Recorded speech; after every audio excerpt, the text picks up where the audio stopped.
Olá, sejam muito bem-vindos.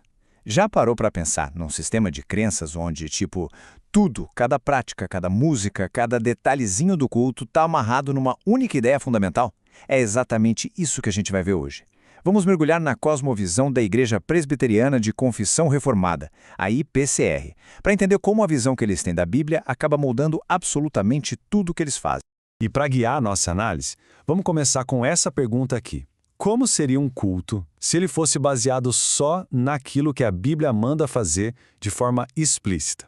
Essa pergunta, gente, é a chave para destravar o que faz a IPCR ser tão diferente. E a resposta pode ser bem surpreendente. Ok, vamos lá. Para a IPCR, o ponto de partida de tudo, mas tudo mesmo, é a visão que eles têm da autoridade da Bíblia. E isso não é só um começo, não. É a única régua, a única regra para tudo que vem depois. Olha, e esse versículo aqui resume perfeitamente essa crença. Para eles, a palavra de Deus não é algo temporário, que muda com a cultura. Pelo contrário, ela é permanente, é universal, vale para sempre. E essa autoridade, veja bem, é definida de um jeito muito preciso. Para a IPCR, a Bíblia não é só inspirada, ela é inerrante, ou seja, sem erros e infalível. Eles usam esse termo revelação proposicional, que significa basicamente que Deus se comunicou de forma clara, direta, sem deixar espaço para ambiguidade ou misticismo. Isso é crucial porque coloca a Escritura como a única e suficiente regra para a fé e para a vida. Bom, com essa base sólida na Escritura, começam a ser construídos os pilares teológicos. Vamos ver agora como esse fundamento dá forma para as doutrinas mais importantes deles. Aqui está o coração da teologia deles. Eles defendem a Trindade, claro, um Deus em 3 pessoas. E no centro de tudo está o papel de Cristo como o único mediador. Um ponto interessante é a visão sobre a ceia do Senhor.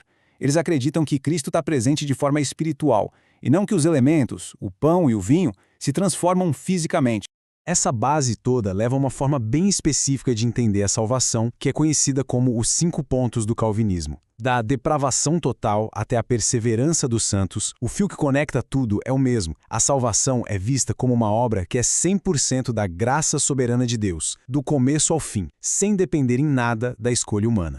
Agora, vamos ver como essas doutrinas moldam a visão da Igreja em si, o governo dela e os seus 2 sinais sagrados, que são os sacramentos. A teologia deles se traduz diretamente na prática. O governo da igreja é o que se chama de presbiteriano. Isso quer dizer que a liderança é feita por presbíteros. E tem 2 tipos: os regentes, que governam a igreja, e os docentes, que são os que pregam e ensinam. Um ponto-chave é que a autoridade não fica na mão de uma pessoa só, mas em conselhos de presbíteros, sempre debaixo da autoridade de Cristo. Eles reconhecem 2 sacramentos. O batismo, que é feito por derramamento ou aspersão de água, e não só em adultos, mas também nos filhos dos crentes como um sinal da aliança. Já a ceia do Senhor é vista como uma comunhão espiritual real com Cristo, um momento de muita solenidade.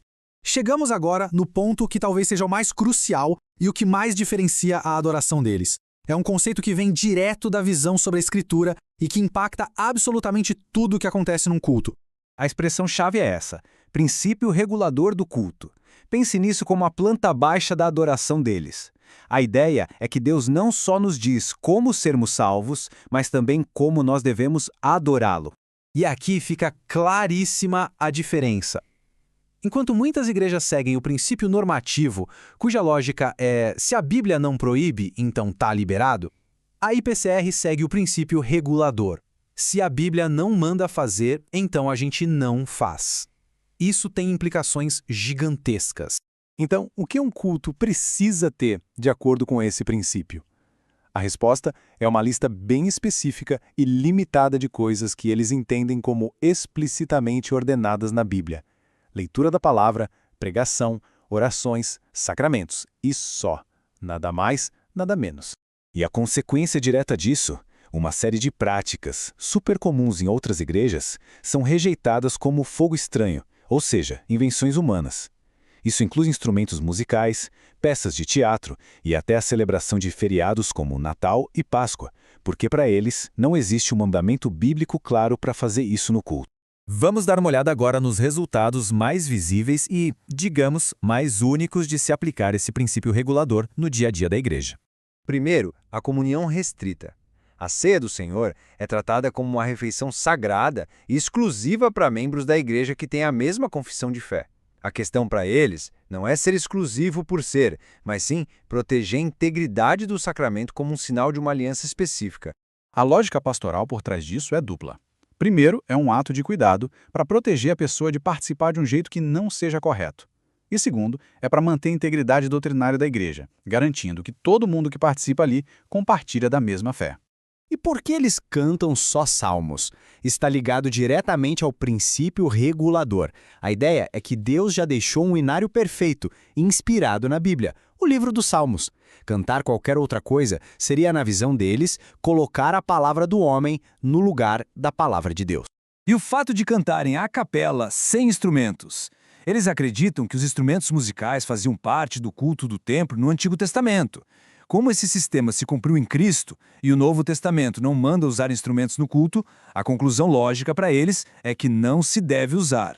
O resultado é um culto muito focado em unidade e ordem. As crianças, por exemplo, não são levadas para uma salinha separada. Elas ficam no culto. Não tem espaço para testemunhos espontâneos ou microfone aberto. O culto é conduzido formalmente pelos presbíteros, garantindo que o foco seja Deus e a sua palavra, com todo mundo adorando junto, como um corpo só.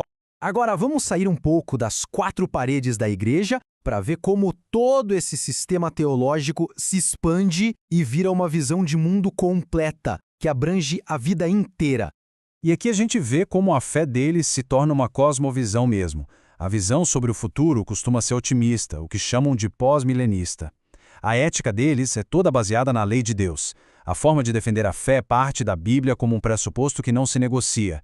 E até na política eles afirmam que os governos estão debaixo da autoridade de Cristo. Tudo, absolutamente tudo, está conectado a ele. E para fechar, fica essa pergunta no ar. A abordagem da IPCR é, no fundo, uma busca radical por consistência lógica, partindo daquela premissa fundamental deles, a autoridade única e total da Escritura, e sabe, independente do que cada um pensa sobre isso, é algo que nos força a refletir, né? A pensar sobre o que é autoridade, como a gente interpreta as coisas e, no fim das contas, o quão consistente é a nossa própria visão de mundo.